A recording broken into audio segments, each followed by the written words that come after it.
안녕하세요, 블랙선입니다. 미국의 3대 지수가 모두 하락을 하면서 하루 만에 이 상승분을 모두 반납하고 말았습니다. 다우지수는 0.49% 하락했고 S&P 500 지수도 1.42% 하락, 그리고 기술주 중심의 나스닥 지수는 2.51%나 급락을 하면서 가장 높은 하락률을 보여줬는데요. 최근에 나스닥 지수의 급등락만 보더라도 아직까지 시장이 안정화되고 있지 않다는 걸 알 수가 있죠. 시장도 방향성을 잡지 못하고 있는 모습이고요. 금리 인상에 대한 우려감이 완전히 해소되지 않은 모습인 것 같습니다. 금리 인상에 대한 우려감은 어느 정도 해소가 되지 않았나 하는 생각을 했었는데 인상 시점과 인상 횟수가 또 문제가 되는 모습입니다. 주식이라는 게 정말 쉽지가 않고요. 자금이 적은 이 개인들은 더더욱 그럴 거라고 생각을 합니다. 자, 그렇기 때문에 개인들은 잦은 매매보다는 안정적인 우상향이 가능한 지수 추종 ETF 투자로 자산을 지켜가는 게 훨씬 더 좋은 방법이지 않나 생각을 하고요. 개별 종목들의 변동폭보다는 훨씬 더 안정적인 모습을 보여주니까요. 최근처럼 이렇게 변동성이 커지고 특히 올 한 해 동안 크고 작은 이슈들로 어느 때보다도 더 큰 변동성이 예상이 되는 만큼 안정적으로 내 자산을 지키면서 투자할 수 있는 방법이 뭘까 하는 그런 고민을 하시면서 투자를 하시면 좋을 것 같습니다. 자, 파월 의장의 청문회 때 매파적이긴 하지만 다소 완화된 그런 스탠스를 내비치면서 시장은 한 차례 안도를 했었죠. 특히 시장에 돈을 걷어들이는 양적 축소는 올 하반기 어느 시점에 행사를 할 것이고 아직 구체적인 시기는 확정되지 않았다고 했었는데요. 자, 그러면서 시장은 반등에 성공을 했었습니다. 하지만 그 뒤로 연준 의원들이 내놓은 인플레이션 억제를 위한 이 통화 정책들이 상당히 매파적인 모습을 보이면서 시장은 한 차례 또 요동을 치고 있는 것 같습니다. 자, 필라델피아 연은 총재는 올해 상당한 양의 긴축을 예상할 수 있을 것이라면서 3월 금리 인상 시작과 연내에 3, 4회 정도의 인상을 지지한다고 밝혔고 시카고 연은 총재 역시 통화정책을 중립에 가까운 수준으로 조정을 할 필요가 있다면서 올 한 해 동안 4차례, 최대 4차례 정도 인상을 시사를 했습니다. 연준 의장이 시장을 달래놓으면 연준 의원들이 나서서 또 불을 지피는 그런 모양새인데요. 자, 어떻게 보면 시장에 내성을 기르고 있다고 볼 수가 있겠죠. 시장과 소통하고 있다는 모습인 것 같고요. 인플레이션이 잡힐 때까지 한없이 매파적인 모습을 드러내는 것도 시장 붕괴의 위험성이 있고 또 한없이 온건한 이 비둘기파적인 스탠스를 가져가는 것도 인플레이션 억제에 도움이 되지 않을 겁니다. 자, 그 절충점을 찾아가는 과정이라고 생각을 하고요. 과거 사례를 보면 연준의 금리 인상에도 지수는 꾸준히 상승을 해왔고 결국엔 이 기업의 실적이 어떠냐가 이 주가를 결정짓는 가장 중요한 요소였습니다. 꼭 기억하시면 좋겠고요. 어쨌든 전날 세인트루이스 연은 총재가 인터뷰에서 이 올해 4회 정도 금리 인상을 지지한다고 밝혔었는데 그 뒤로 당초 시장의 전망보다 많은 이 4회 인상론이 4차례죠. 4차례 이상의 인상론이 연준 내에서도 정말 빠르게 확산이 되는 그런 모습입니다. 시장에서는 올 한 해 동안 연준이 3차례 정도의 금리 인상을 할 것이다 라고 예상을 하고 있죠. 역시 시장의 예상을 벗어나는 그런 전망이나 결과들이 나오게 되면 시장은 빠르게 반응을 보이는 것 같고 시장은 불확실성을 가장 싫어한다는 걸 다시 한번 느끼게 됩니다. 참고하시고요. 자, 어제 연준 부의장 지명자 청문회가 있었는데요. 부의장이 바뀌었죠. 새로운 부의장이 취임을 앞두고 있는데요. 브레이너드 지명자는 그동안 연준에서 통화 완화를 선호하는 비둘기 중의 비둘기로 분류가 되어 왔습니다.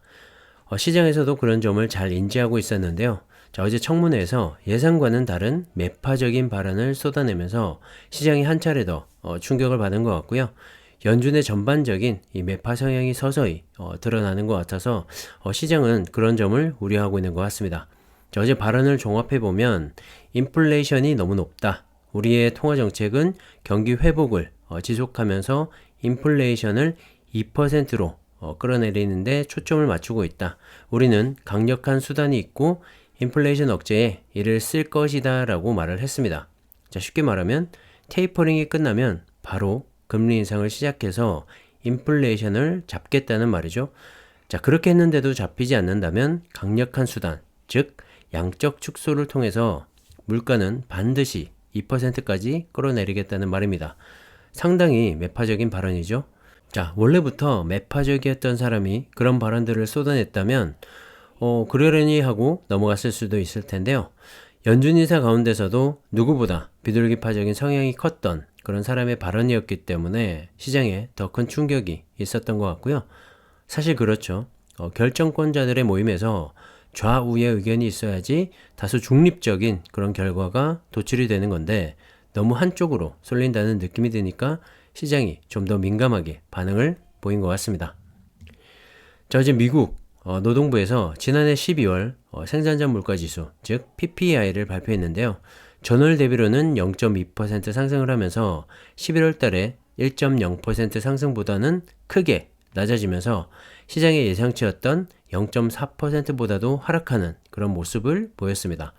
드디어 인플레이션이 고점을 찍은 것이 아닌가 하는 기대도 나오고 있는 상황인데요.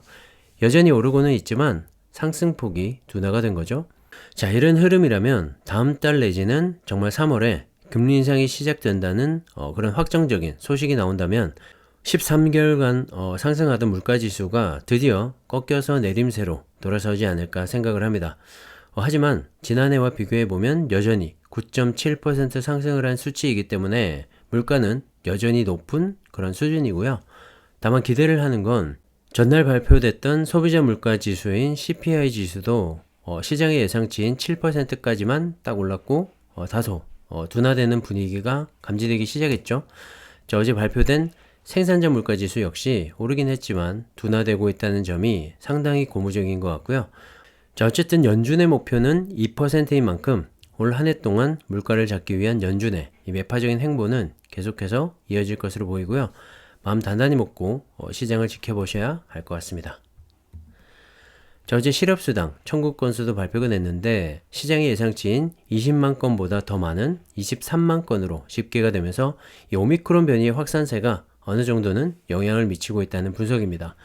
최근에 오미크론의 확산세에도 불구하고 실업수당 청구 건수는 20만 건 전후로 코로나 이후로 가장 안정적인 그런 고용 흐름을 보여줬었는데요.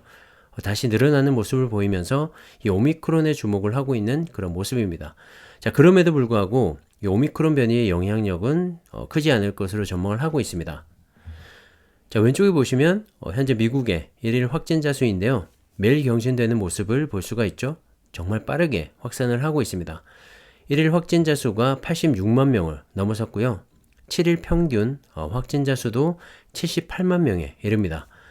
이런 확산세가 언제까지 이어질지는 모르겠지만 전문가들은 곧 정점을 찍고 내려올 것으로 보고 있는데요. 그나마 다행인 것은 이렇게 급격한 확진자 수가 증가를 하고 있음에도 불구하고 아래쪽을 보시면 사망자 수가 그리 높지 않습니다. 백신 접종의 영향일 수도 있고 변이 바이러스가 약해진 걸 수도 있는데요. 어쨌든 늘어나는 확진자 수 대비 사망자 수는 정말 확연히 낮다는 걸 알 수가 있습니다. 자, 그렇기 때문에 미국은 별다른 봉쇄 조치 없이 경제를 돌리고 있는 것 같고요. 지금 상황을 다소 낙관적으로 보고 있는 이유인 것 같습니다. 자, 미국의 이런 자신감은 남아공의 확진자 추이를 보면 알 수가 있는데요. 다들 아시겠지만 오미크론은 남아프리카 공화국에서 제일 처음 발생을 했죠. 그 뒤로 전 세계적으로 확산이 된 건데요. 자, 현재 남아공의 상황은 어떨까요? 자, 12월 16일쯤 정점을 찍고 정말 많이 떨어진 상황입니다. 오른쪽 그래프를 보시면 잘 알 수가 있는데요. 한때 1일 확진자 수가 3만 명을 넘기도 했었습니다. 하지만 지금은 6,760명 정도이고요. 사망자 수를 보시면 확연히 차이가 나죠. 확진자 수 대비 사망자 수는 상당히 낮습니다. 자, 이런 수치들과 상황들을 고려해 볼 때 코로나의 종식이 머지않았다는 걸 짐작해 볼 수가 있고요. 전문가들도 그래서 그런 의견들을 내놓고 있는 것 같습니다. 자, 미국에서의 코로나 확진자 수와 통제 상황들, 그리고 미국에서 발표되는 여러 가지 경제 지표들과 주요 이슈들을 우리가 체크해 봐야 하는 이유는 자, 그들이 곧 경제이기 때문입니다. 다시 말해서 달러라는 강력한 무기를 가지고 있는 기축통화국으로서 그들이 어떠한 방향으로 움직이느냐에 따라 세계 경제는 동조화되고 때로는 더 크게 심화되기도 합니다. 상대적으로 더 어려워진다는 말이죠. 자, 그렇기 때문에 미국의 경제 상황을 예의주시할 수밖에 없고요. 자, 우리나라 역시 미국의 상황에 따라 때로는 더 크게 흔들리기 때문에 미국이라는 나라를 살펴볼 수밖에 없습니다. 자, 세상이 변하지 않는 한 앞으로도 그럴 거고요. 그렇기 때문에 미국이 상승할 때도 때때로 디커플링이 되면서 하락하거나 조정을 받는 우리나라 증시보다 안정적인 미국 투자가 정답이지 않나 하는 그런 생각을 합니다. 자, 이런 흐름은 중국이라는 거대한 시장도 마찬가지인 것 같고요. 이번에 미중 무역 전쟁을 경험하면서도 아시겠지만 고래 싸움에 새우등 터진다고 자, 우리나라는 주변 강대국들의 영향을 정말 크게 받는 것 같고 눈치도 볼 수밖에 없는 것 같습니다.